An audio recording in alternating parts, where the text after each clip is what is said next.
Hello, everybody. I'm Bruce Casella, along with this wonderful and beautiful young lady, Dani Gibson. Hi, Dani. Hey Bruce, good to be on here talking with you. And this is our first episode. That's right, and we call it Gate to Wire. And I guess you or Bob Hutt came up with the name. Why Gate to Wire? Well, I liked it because it's a way you can win a race, right? You can break out of the starting gate, go all the way to the wire. It's called Gate to Wire. Another term for that is walking the dog. Well, Dani, let's get started. We have Bob Hutt coming on in just a little bit. He's the president of the PTHA. But first, I want to let you give us some information about the news of the week. What's going on? Yeah, we just got off a thrilling week. We had 4 race days here at Park, so lots of action, lots of big fields. And the 3-year-olds are coming up this week, so we'll get to see 3-year-old fillies in the main line and in the boys, the City of Brotherly Love. So always exciting to have 3-year-olds this time of year, and we'll see what Parks has to bring. Some local stars and some Mid-Atlantic shippers coming for sure. And yeah, get the 3-year-olds on tap. Yeah, next Tuesday we'll be out there for those big races. Dick Girardi will be with us, and we'll be doing some post-race interviews. So that's pretty exciting. Bob is our PTHA president, and he's very active. He's making things happen at parks, which is really good.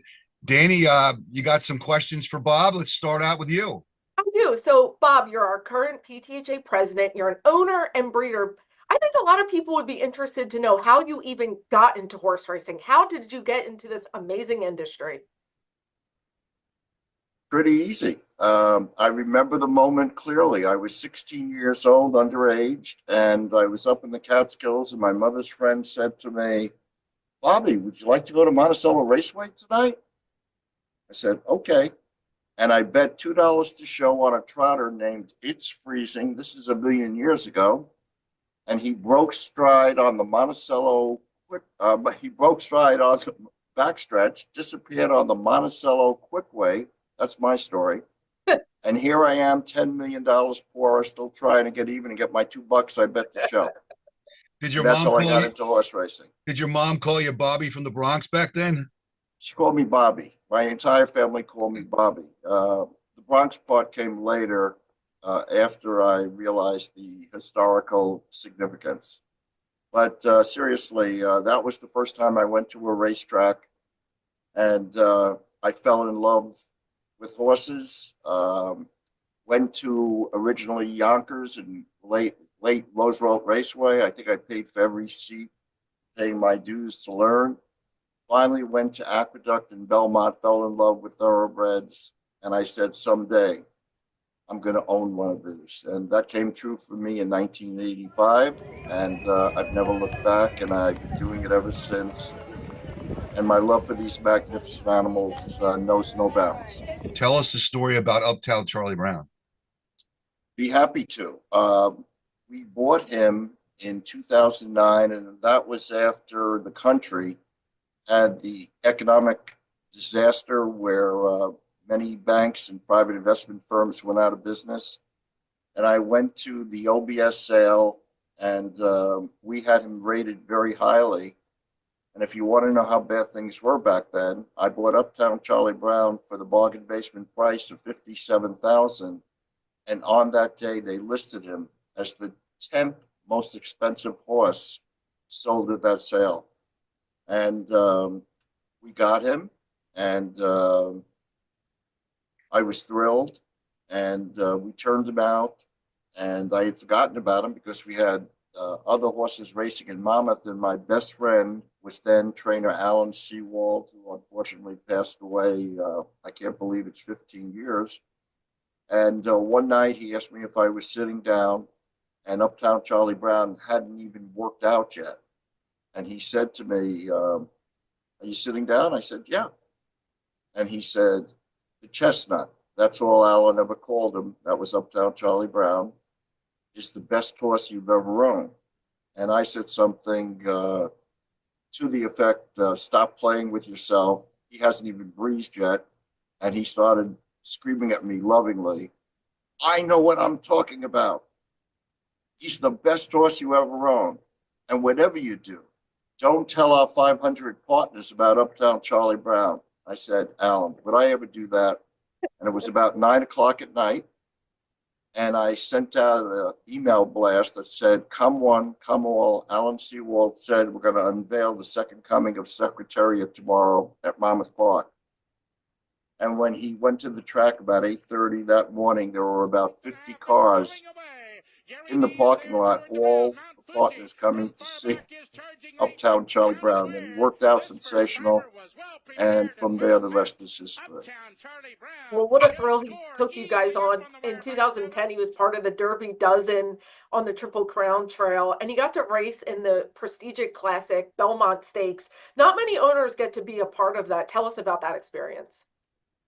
If I think back, Alan had passed away, and they had the cameras in my face, and I remember sitting there, and I was probably as nervous as I've ever been in my life.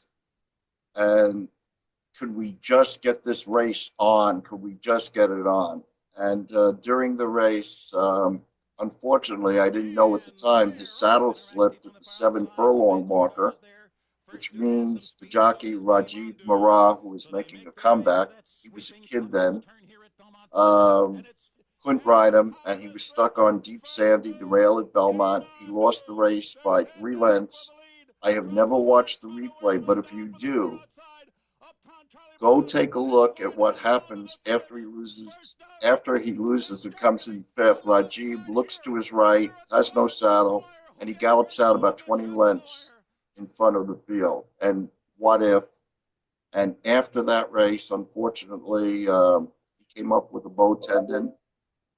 He was off 18 months, 14 months, something like that. We brought him back, and I gave him an easy allowance race at Belmont Park, what I thought was an easy allowance race. And he lost and came in second to Tapazar, who won the Breeders' Cup Mile that year.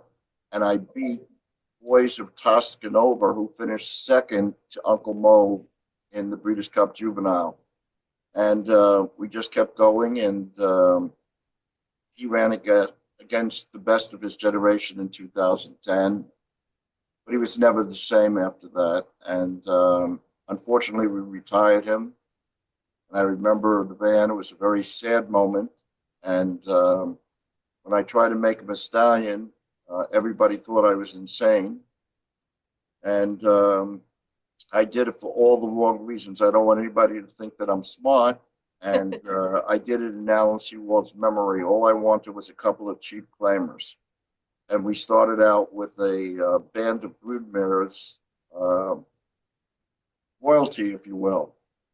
4 7,500 claimers and 3 broodmares who had never made it to the racetrack. And from those humble beginnings, he started throwing stake horse after stake horse.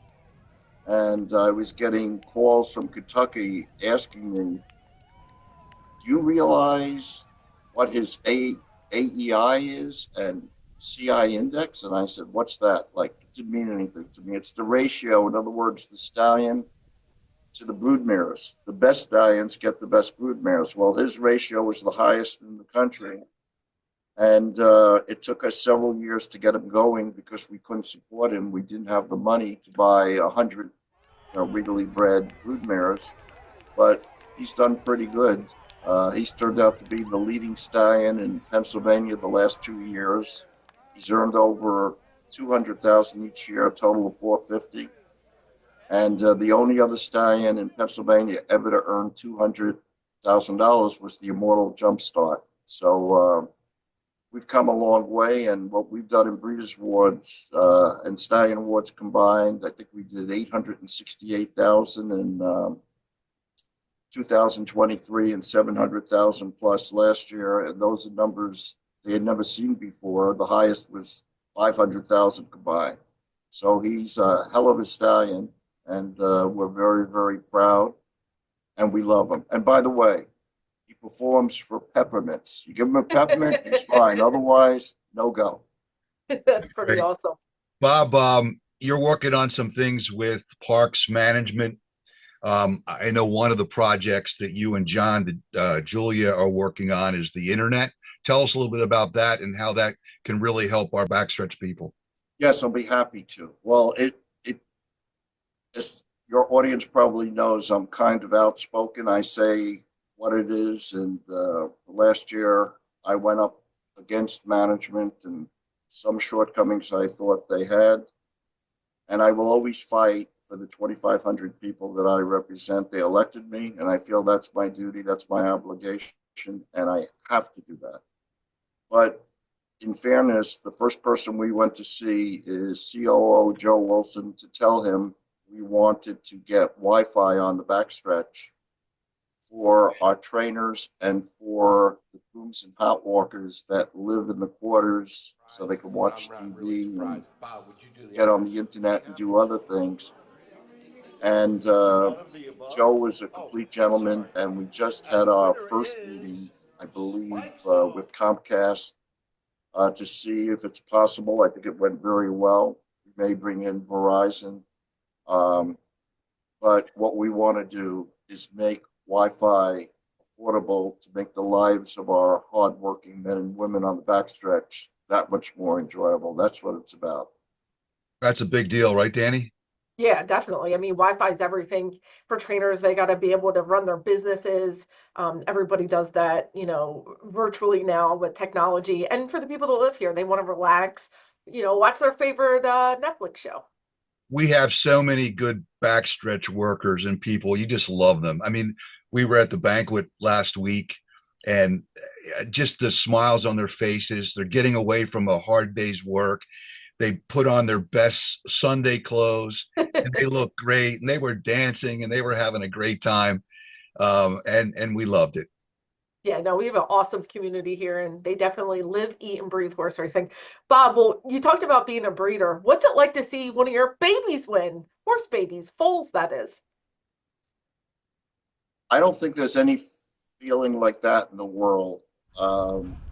See them when they're born. They're so trusting of humans. Go up and pet them, walk in the field, and Bruce, I'm looking at your medallion around your neck. If you were in the field, they would be biting that and pulling that, and your clothes and this and that, but they trust humans. And by and large, I know our industry gets a lot of hits about everything. Whenever there's, unfortunately, a horse goes down, Peter likes to bring it to everyone's attention. But I will tell your audience, the love and care of the 99 and 9/10% of the horsemen that take care of our horses. When a horse goes down, we all cry, we all bleed inside. It's a terrible, terrible feeling. And at least with, I know my stable, but I know a lot of other stables do this. If we have a horse that has even a pimple, we don't run. Our horses go to the beauty parlor every day. After they go out and do their exercise, albeit whether it's jogging, galloping, or breezing, they come back, they get a daily bath, they get showered off, they're taken care of. I mean, it's love. And with a lot of these horses, then we go around on, we're petting them and playing with them. They have toys. We used to get them from Toys R Us. Now we have to buy them on Amazon, where you have the little shoe toys and stuff on a string that they can play. And I mean, they're our children. The same as you have a dog or a cat. That's the way we look at these horses. I've never met anybody who looks in a horse's eyes and doesn't love them. And I only wish we could run more like on a Saturday or a Sunday, so that families can come out and see what magnificent creatures they truly are. Speaking of horses, Bob, before we let you go, I want you to talk about Smarty Jones a little bit. He's on the ballot for the Hall of Fame for the first time. It's been over 20 years, and he just gets on the ballot thanks to Dick Girardi. He's on the committee to select this horse. And I'm so excited that he may have a chance to get in the Hall of Fame this year. I think I join you. And what the audience might not know, when I became president and I found out that Smarty Jones is not in the Hall of Fame, um, I took it upon myself to speak with the First Lady of Pennsylvania. I'm reverently speaking about Mrs. Chapman. Yep. And she is, to me, she's the First Lady. If you get in her path, she'll run you over. I mean, she is the nicest person in the world, and she knows the injustice that Smarty Jones never got past the nominating committee to even be on the ballot. So if you don't mind, I'd like to just say a couple of things about Smarty Jones, because I am passionate about it. And if you attended the Breeders' Awards last year, you know we had Tom Durkin, beloved racetrack announcer, now retired from NYRA, who spoke as a guest and said the day of the Belmont, he expected Smarty Jones to break Secretariat's record of winning by 31 lengths. 2 weeks earlier, he had set a record in the Preakness, winning by 11 and a half lengths, ran the fastest Preakness buyer number of all time. It might have been the fastest race run in the 21st century. He got a buyer of 118. To put it in perspective, two horses, deservingly so, in the Hall of Fame, American Pharaoh, and what's that other horse's name? Justify, who only ran 6 times. That's why I said it like that. I'm making a joke. He was deserving too. They ran 102 and 97 buyers. Smarty Jones, 10 and 15 years before them, ran a 118. It's never been equal. And I think that race took so much starch out of him that it had to be very difficult to come back and run 2 weeks later in the Belmont. But he did come back in the Belmont.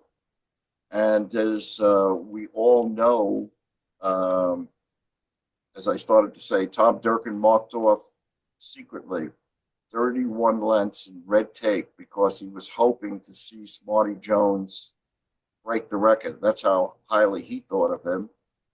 And unfortunately, they came as Smarty in waves, and Stuart Elliott went with them, and I think he ran in the middle of the race, a 22-second or 23-second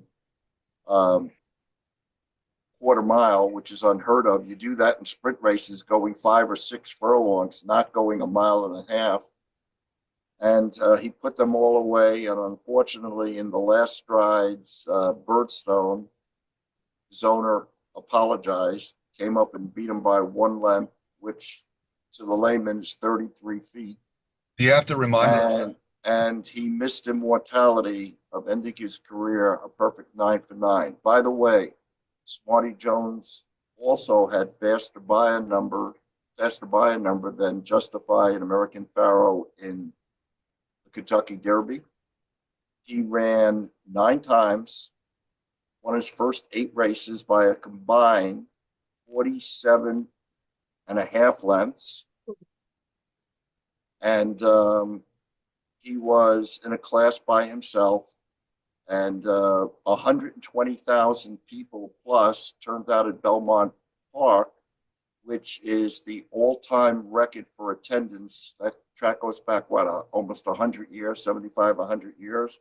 It will never be broken. It can't be broken because they now redid Belmont Park that it can never hold that capacity again. But in 100 years, more people turned out for Smarty Jones than any other horse in history. Think about that. He is and will always be part of what makes thoroughbred racing great in America. And he should join the other greats. Yeah. Bob, well, thank you for being with us. Dani, any final questions for Bob Hutt? No, I just think the Uptown Charlie Brown stud group is fabulous. If people want to get involved, because you guys not only are successful, but you have a good time, how can they get involved? Very simply, they can call me, or they can call my vice president, Uric Hoffman.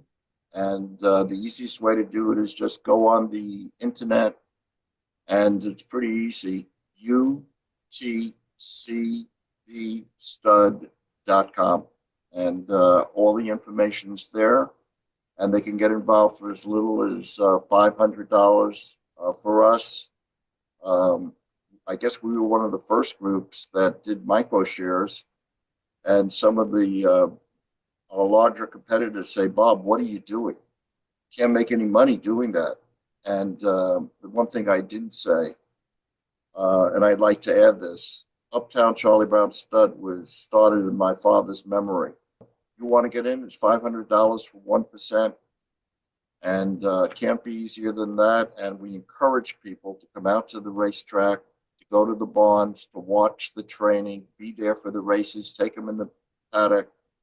And I tell them, you don't have to spend like a millionaire to be a millionaire. And we've been blessed that we've had many, many stake horses compete against the best horses in the country. And if anybody, it doesn't have to be our partnership. If you want to get into the game now, you can do it with any of the fine other microshare companies. Yep. And if you live where we do in Pennsylvania, you're welcome to join us and to see the smiles. And the blessing for me is we have probably about 450 people. I know them. I know their parents, their grandparents, their children by name, and the friendships and the camaraderie in this day and age with social media. It's the greatest feeling in the world. And I don't have to tell the two of you, when you walk into that winner's circle, I don't care if it's once or 100 times, it feels like the first time every single time. No better. And I want to thank the two of you. Bruce, I know you've been doing Let's Go Racing for what, 33 years, something and going on.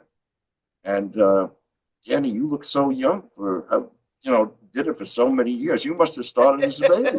I did. And you, Dick, and of course this man, Bruce Casella, the founder of Let's Go Racing.